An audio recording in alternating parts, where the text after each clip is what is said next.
Letters of John Nelson Darby, Volume 1, Letter 111E, of 1031. p. 214. Dearest brother, I am very thankful indeed you have been satisfied. I have no doubt the meeting will be a true basis of blessing, for example, the grace of God which gave it, and is connected with it. Many, at any rate, felt the Lord very decidedly giving his hand to help us out of a trying position, a fresh start in grace, I have no doubt of it. The Lord only keep us in the place in which humiliation brings us. Effects shewed themselves evidently in the hearts of several. The meeting referred, as I said, to our own failing, not to other people's. I am sure it did with me altogether. I feel on clearer ground as to it than ever I did, and relieved from the difficulty of dealing with evil in the condition of failure. We had a meeting afterwards at Bristol, not to mix it up with the Taunton one, where we were free to speak of matters. Then I took a step forward, delivering to myself, and removing a difficulty in others' way who complain of me. I declared I had entirely withdrawn my original letter as to be, not that I saw anything wrong in it, only one passage had been complained of, that in which I said I could not break bread, etc. This I had put in as due to brethren, to tell them openly what I felt about it, instead of leaving them in the dark. It was openness and confidence towards them. But, while it took away what was a barrier to several, a grievance to all who object to me, so that they had spoken about it, I felt that it freed me from a perpetual formal question why I did this, and why I had not done that, and threw it over on the abiding merits of the case, and I drop out of the question, if there be any desire of approaching. If not, it is no matter. On the merits of the case I cannot have a doubt, and there the matter now stands, as far as I am concerned. There exists nothing between me and B, but its own state, and the pains I took to bring it before M and C, in grace, nor, as regards others, have they this topic to dwell upon.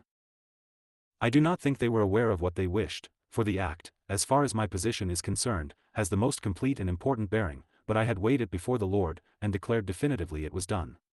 I was cross-questioned and examined to know what I would do, but I refused peremptorily to commit myself to any course for the future. I was Christ's servant, and what was his will I should do, as far as grace enabled me, and I knew how. I felt that it broke the link with the old organization of the brethren, if such I may call it. I had left that individually in leaving Ebrington Street, but the error having been generally rejected, that link was, in a certain sense, renewed by a circular to them all, and involved me in their position. Its withdrawal put me again completely free and isolated.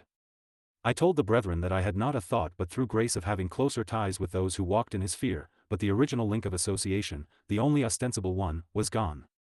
I felt it delivered me from all link or discussion with gatherings, put B out of court, and set me free in communion with brethren going right on the sole and simple ground of the unity of the Church of God.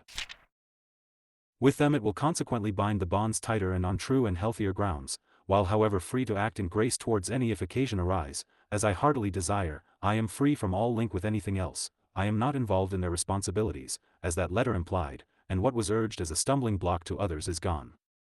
I am Christ's servant, untrammeled by aught save his will, which is true liberty. It astonished some of the brethren, but it was a settled thing in my own mind.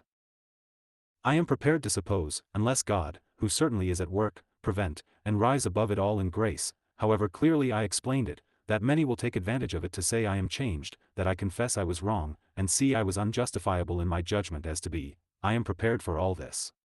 I have to do with B, as a Christian now, and not to defend what I did then. I feel it a happier ground, though my object was to take what was alleged as a difficulty out of the way. They cannot complain now, the sole question is what are the real merits of the case. It has set my own mind abundantly free, I do not trouble myself the least with consequences drawn from it. It gives a new start, and gets rid of festering question and details. Others, I suppose, will tell you of the meeting, so I add no details. I felt at the end of the second day it was really closed, as did many others, that its proper character of humiliation had, and though the evening of that day there was much spiritual energy, I believe it was beginning to merge, though there was confession, into rather more intercession for the future, almost enjoyable in its place, but not our meeting. I believe the Lord ordered the whole. Affectionately yours. Beloved brother, in him. W. writes me word he has withdrawn his printed papers from circulation and thinks of something else. London, July 26, 1852. 51111E.